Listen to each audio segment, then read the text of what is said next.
everybody, John Van Dyke here for New Jersey Exposed. Today is Monday, September 13th, 2021. Time is 6:09 p.m. Yes, Jersey time.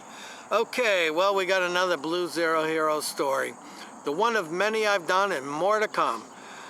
This is reported on WTOP News, or it's WTOP.com.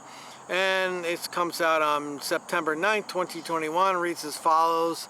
Ex-Maryland officer charged with raping woman after traffic stop faces civil rights charge.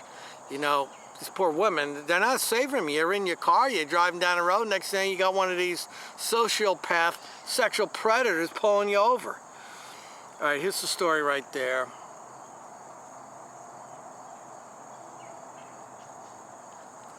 All right, let's find out what this fine, upstanding, well-trained, dedicated professional hero who's out risking our lives as he protects and serves the government has been doing while he was on the job. A former Maryland police officer charged with raping a woman in a police station after a 2019 traffic stop is now facing federal civil rights charges. Martigues Gabriel Vanderpool, 30, guilty right there, the name alone, 32 of Fairmont Heights, was indicted by a federal grand jury of deprivation of civil rights under color of law, according to a news release Thursday from the U.S. Attorney's Office of the District of Maryland. Vanderpool was indicted in January of 2020 by a Maryland grand jury on nearly a dozen state charges, including first and second degree rape, assault, engaging in a sex act with a person in custody, and misconduct in office. The former Fairmont Heights police officer was accused of arresting a 19-year-old woman during a traffic stop in Capitol Heights, Maryland in September 2019, driving her back to the Fairmont Heights police station and demanding sex in exchange for her freedom. The woman complied, and afterward, Vanderpool gave her several citations. See, again, it's the stupidity of it. You go and you do something to somebody, they comply and do it, or they take your whatever it is you're giving it to them, whether it's a beat down or sexual acts, you do it, and then you turn around and give them a citation. That's the way you're going to jail, you dumbass. If you had just let her go, you'd probably be okay right now. Vanderpool gave her several citations and drove her to an impounded lot to pick up her car, authorities said. Later, investigators discovered Vanderpool was HIV positive at the time of the assault, leading to an additional charge of knowingly transferring or attempting to transfer to another person. Vanderpool resigned from the police department in November 2019 and was arrested the following month.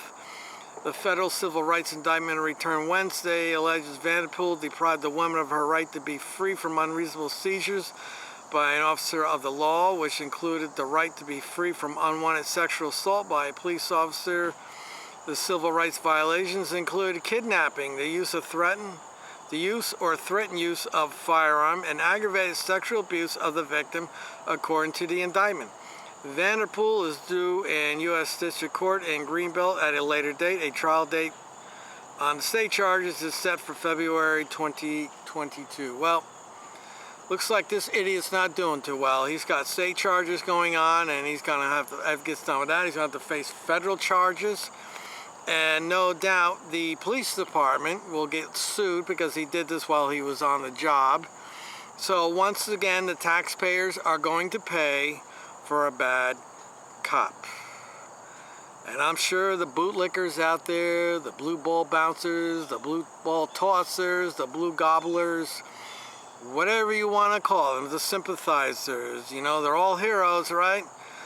Probably going to find some excuse for this, but, you know, the reality is they don't want to talk about the bootlickers. They don't want to talk about this stuff, and they get very upset when you talk about or I talk about, because we're not supposed to have a conversation about bad cop behavior. And as I said in many of my videos, their number one go-to act is sexual violence, particularly against women. This is what these sociopaths are up to, and for whatever reasons, this field, this law enforcement profession attracts a lot of sociopaths. I'll put the link in the description. Go read the story yourself. If I can find anything else on him, I'll put it in there. Let me know what you think in the comments section. I'm John Van Dyke, New Jersey Exposed. Till next time, people.